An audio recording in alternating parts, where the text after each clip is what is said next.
All right, it's here. I am so excited. I did so much reading and research and reading people's reviews with the Centro, and there was a couple other machines out there, and I decided I'm gonna go for it. I put it on my Christmas list. I got it from my husband for Christmas, and I'm gonna get ready to unbox it. I peeked inside just to make sure it looked okay, and I'm gonna unbox it right now. And my glass of wine, because everything goes better with wine. All right, here we go. So excited. So here is gonna be the legs. 1, 2, 3, 4, and then these should be the hooks to hold it on the table. Those there. These are going to be the spacers for when you're doing the flat panels. If you're not using all of the pins, you put these on the place, and it stops the machine. Excellent.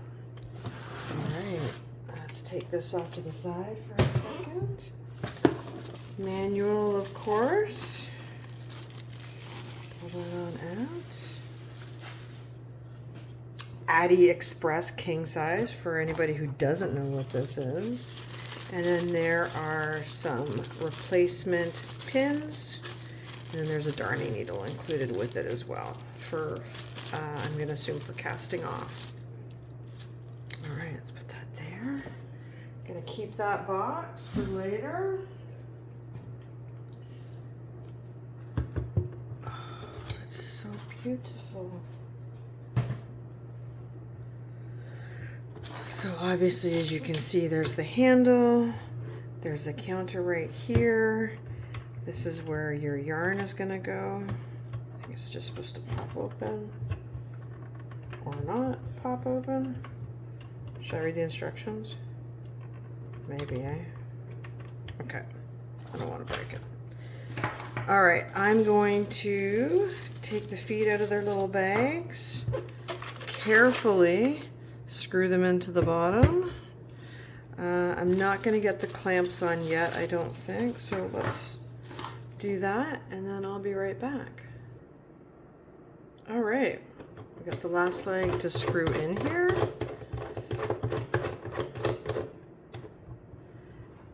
And then we are going to carefully, some plastic, turn it back over. There we go.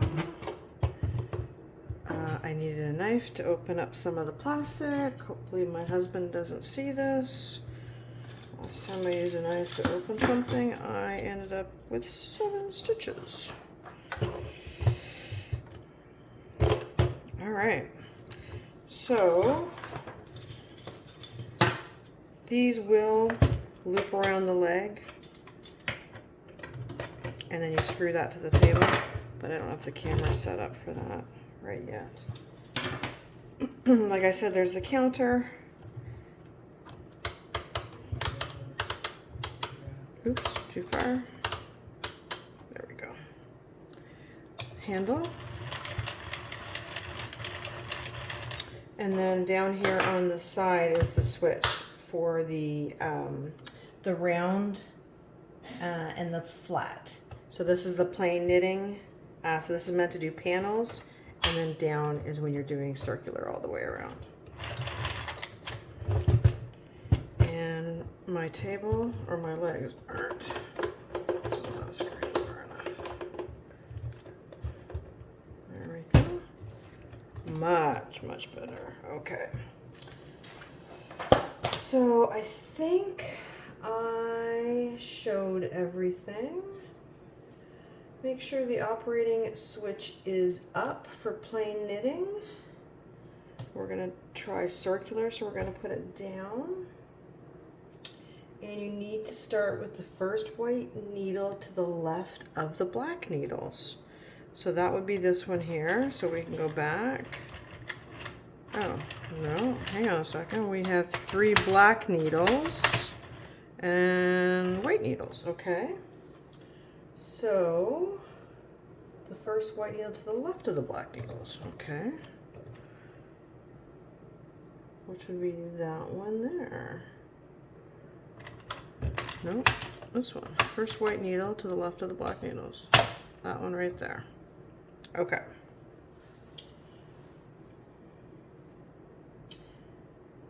Oh, this is for plain knitting. The black needles are not used for plain knitting.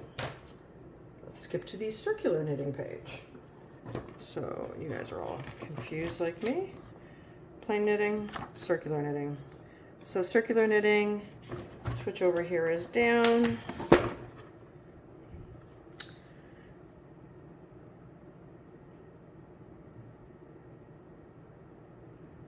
Wrap the yarn around the black needle.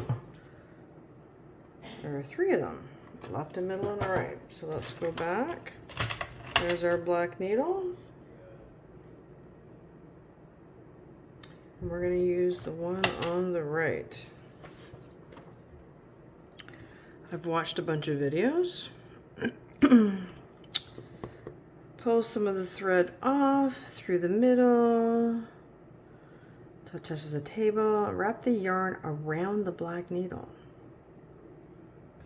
Like really around? I know you're supposed to alternate front and back. All right.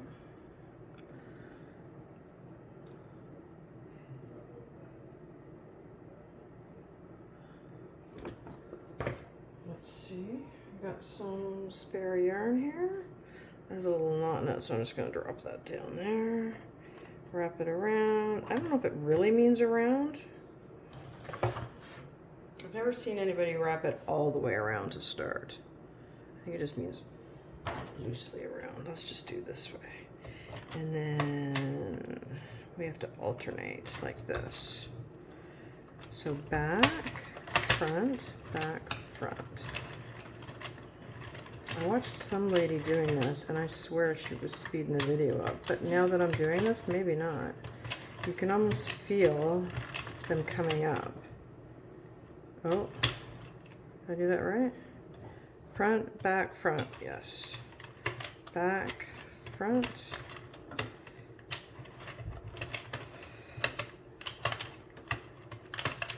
All right, not too shabby. I can see how you would be able to go much faster. Okay, so now we're back at the black. The yarn runs outward, and it's running outward. Oops, it's running outward. Okay, excellent. Open the yarn holder by pushing it open to the left. So I do know, that this machine comes from Germany, and so I believe it's translated, obviously, so some of the language may not be as clear. Okay, so we got it open. Good thing I didn't force it. Place the yarn halfway. Okay, halfway. I guess I'm going to assume halfway meaning in the middle. Close the yarn holder to avoid damages to the stitches. All right, so there it's down now. This one does not have really a tensioner like some of the other machines do. I think you can buy it as an add-on, but most of the videos I've watched, the knitters prefer to use their own tension.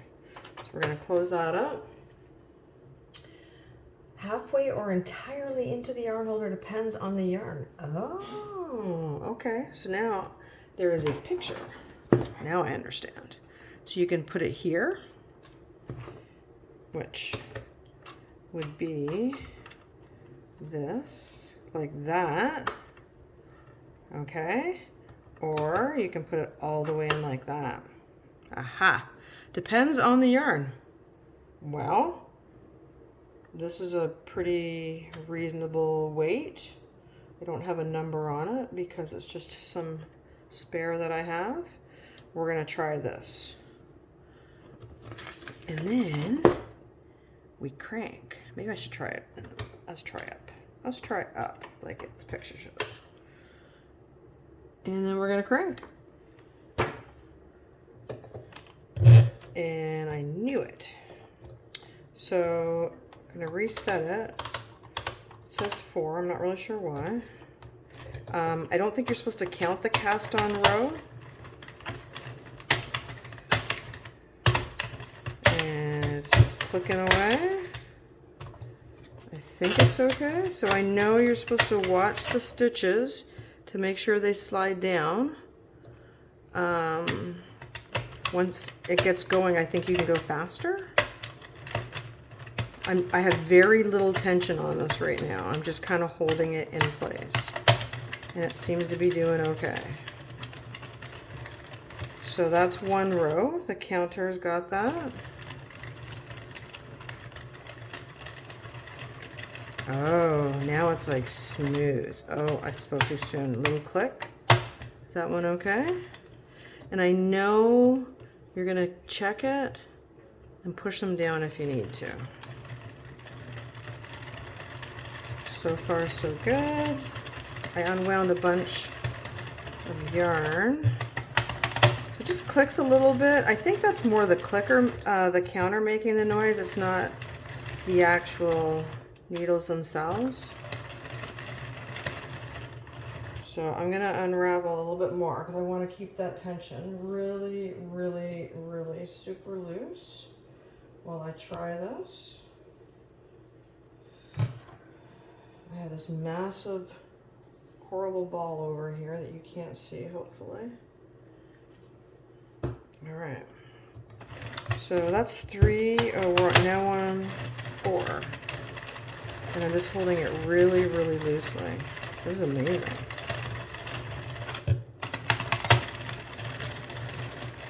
So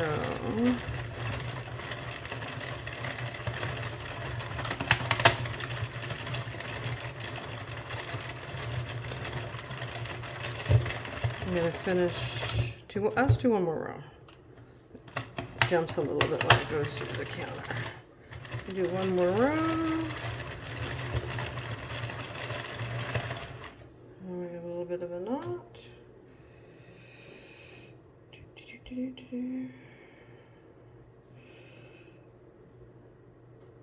There we go.